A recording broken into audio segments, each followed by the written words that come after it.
Pemirsa, Uut Permatasari kini menuai kontroversi. Pasalnya ia menyanyikan lagu berjudul Ketahuan tanpa seizin penciptanya. Dan kini pencipta lagu tersebut menuntut pertanggungjawaban karena lagu Ketahuan. Akhirnya ketahuan. Akhirnya ketahuan.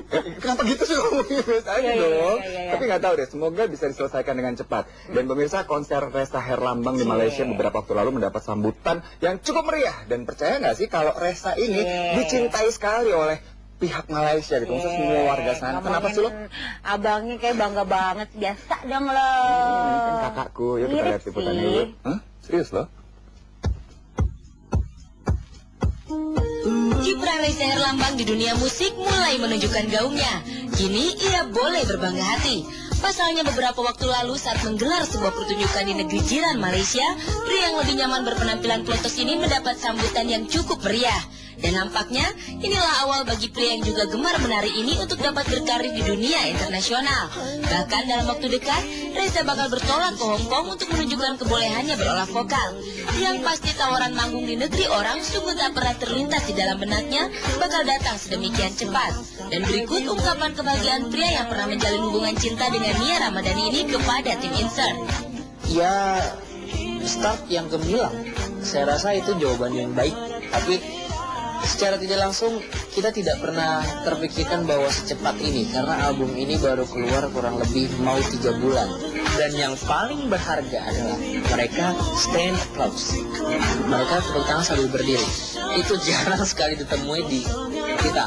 Tepuk tangan ketika kalian duduk ya akan tepuk tangan, tapi ini berdiri dan tepuk tangan. Dan itu setiap lagu selesai mereka berdiri. Setiap lagu selesai mereka berdiri.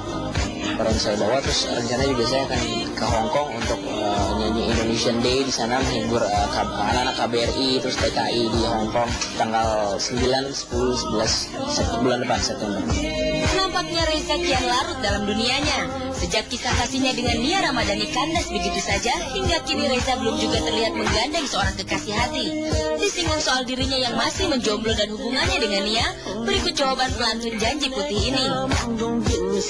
Loh, saya berprinsip bahwa ketika kita bekerja dan kita mendapatkan rezeki di satu tempat yang lebih baik, kalau memang saya harus bekerja di sana dan ketika saya mendapatkan jodoh yang baik di sana, mungkin saya akan berkarir dengan fokus di sana. Jodoh maksudnya ketika kita menemukan pekerjaan yang berjodoh di sana ya, yang cocok gitu kan. Jadi maksudnya bukan jodoh cewek nanti, itu pekerjaan dulu gitu. Nia itu adik aku.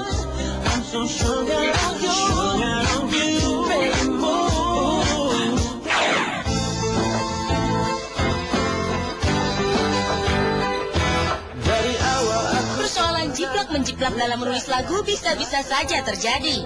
Namun terkadang mereka yang diduga menjiplak memiliki alasan sendiri dengan menyebut terinspirasi dari lagu yang lain. Namun jika persoalan membawakan lagu tanpa izin penciptanya, tentu ini hanya masalah etika dalam berbisnis dan berkesenian. Mungkin hal itulah yang kini tengah dialami oleh pencipta lagu sekaligus vokalis grup band Nine Ball, Ray Nine Ball. Pasalnya beberapa waktu lalu Ressa Reja menciptakan lagu Ketahuan untuk grup band Mata. Namun belakangan lagu dan lirik yang sama juga dinyanyikan penyanyi dangdut Uut Permatasari. Hal ini tentu saja menimbulkan pertanyaan. Kenapa penyanyi dangdut yang populer lewat lagu Putri Panggung ini membawakan tanpa seizin penciptanya? Hal ini menjadi pertanyaan bagi sang penciptanya Ressa Reja yang lebih populer dengan sebutan Ray Nine Ball yang ditemui tim Insert dalam acara Plan Trees Like Crazy di Bandung baru-baru ini. Lagunya pop, saya kasih lagu Ketahuan itu ke Mata Band, terus dia aransemen dan dia tambahin nada dan liriknya sedikit. Ini masalahnya bukan antara saya dengan Uut, sebenarnya masalahnya, jadi saya ciptain sebuah lagu namanya judulnya Ketahuan. Saya ciptain lagu itu buat Mata Band, tapi entah gimana ceritanya, tiba-tiba saya dengar lagu itu dinyanyiin sama Uut.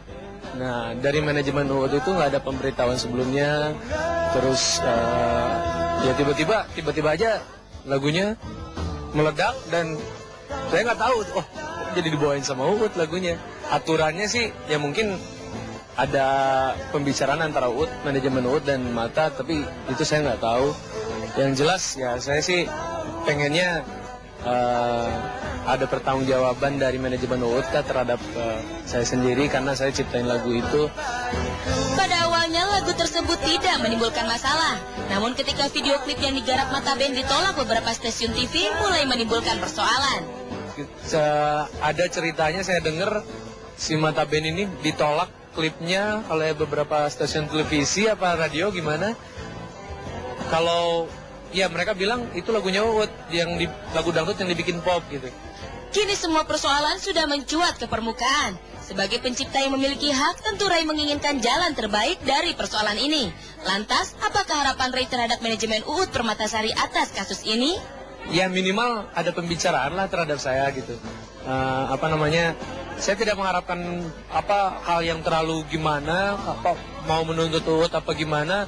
Saya juga nggak berani hal seperti itu ya karena saya takutnya antara UUD dan Mata pun udah ada perjanjian tertentu gitu. Ya setidaknya kalaupun nggak dari UUD-nya, dari Matanya sendiri, ini gimana nih masalahnya gitu. Kok lagu saya bisa dibawain sama UUD gitu aja sih. Kalau masalah lagu ini dibawain dengan secara dangdut, saya sih seneng-seneng aja ya karena UUD juga bawainnya dengan sangat baik. Kalau menurut saya lagunya jadi tambah enak juga. Yang jadi masalah ya itu aja sih. Nggak ada komunikasinya gitu, nggak ada pertanggungjawabannya.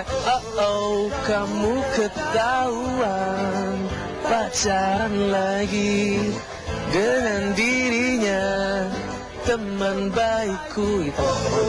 Kamu ketahuan pacaran lagi dengan... Ya udahlah, gimana? Pertanggungjawabannya mana dong? Harusnya ada bayaran mungkin atau apa gitu kan? Royalti? Makanya harus pinteran. Kenapa? Ini semua bukan masalah royalti atau apapun, Indra. Tapi masalah ini pinteran dikit, bodoh amat. Lagi ketahuan pacaran sama sahabat pacarnya. Bukan itu urusannya, Tar. Iya. Bukan. Makanya mungkin UUD harus ganti lagunya jadi nggak ketahuan. Oh iya, bener juga. Benar ya kan? Nggak akan isu. Ya udah, atau mereka semua pindah aja ke Malaysia. Ya kan, ikutin Reza. Reza Herlambang. Aku baru tahu Reza Herlambang itu ada kakak sama Nia Ramadhani. Nggak mirip ya? Nggak mirip sama sekali loh. Jauh loh. Tapi emang Reza Herlambang itu ya tadi kan dia juga bilang kalau di Malaysia itu kan dia diterima banget Betul. ya. Setiap dia nyanyi semua orang berdiri tepuk tangan. Suaranya berdiri, tuh tepuk bagus tangan. banget tau nggak lo? Gue tuh langsung inget yang Justin Timberlake itu. Gila keren banget tau nggak sih Mas? Mas siapa tadi? Mas Reza, Mas Reza jangan lupa Herlambang. dong namanya, ada Iya, Muji iya. kok lupa. Jangan kemana-mana ya pemirsa, kami akan mengajak Anda nih mengenal lebih dekat lagi sosok Arzetti Bilbina. Jadi, Tetap di Search.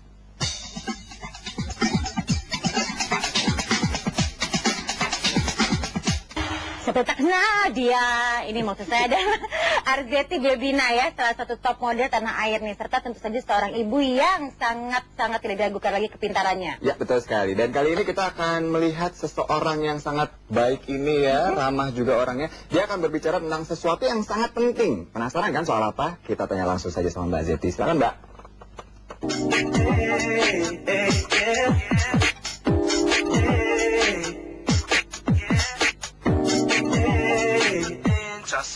Model senior Arzetti Bilbina masih saja terlihat aktif di berbagai kegiatan meski kini dirinya tengah berbadan dua. Kehamilan ketiganya kali ini dilaluinya dengan santai.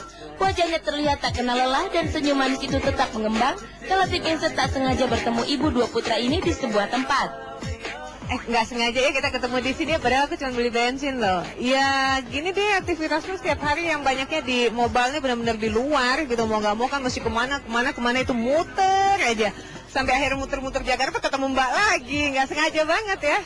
Ya aktivitasku masih dengan ngajar-mengajar, kemudian aku masih syuting, tadi pagi nih barusan sebelum kesini jemput anak-anak sekolah dulu. Jadi pagi tuh sampai siang tuh kalau misalnya aku punya waktu agak sedikit banyak, longgar dikit, aku jemput mereka pastinya. Ngedoain mereka pulang dulu, mau nggak mau kan mesti semua diudek-udek gitu.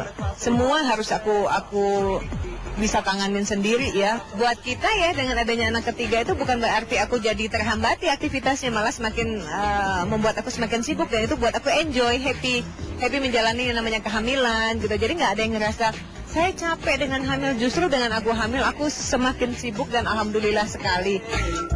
Suasana jalanan di ibu kota yang terkenal dengan macetnya memang sedikit mengganggu perjalanan istri dari Aditya Setiawan ini. Lantaran macet yang sudah menjadi pemandangan sehari-hari, alhasil bahan bakar kendaraan pun menjadi ikut boros. Namun sekali lagi ia melalui semuanya dengan santai. Aktivitas kita banyak, mau nggak mau kan butuh bahan bakar yang banyak juga karena ya bagaimanapun itu merupakan satu kebutuhan yang tidak mesti terpenuhi.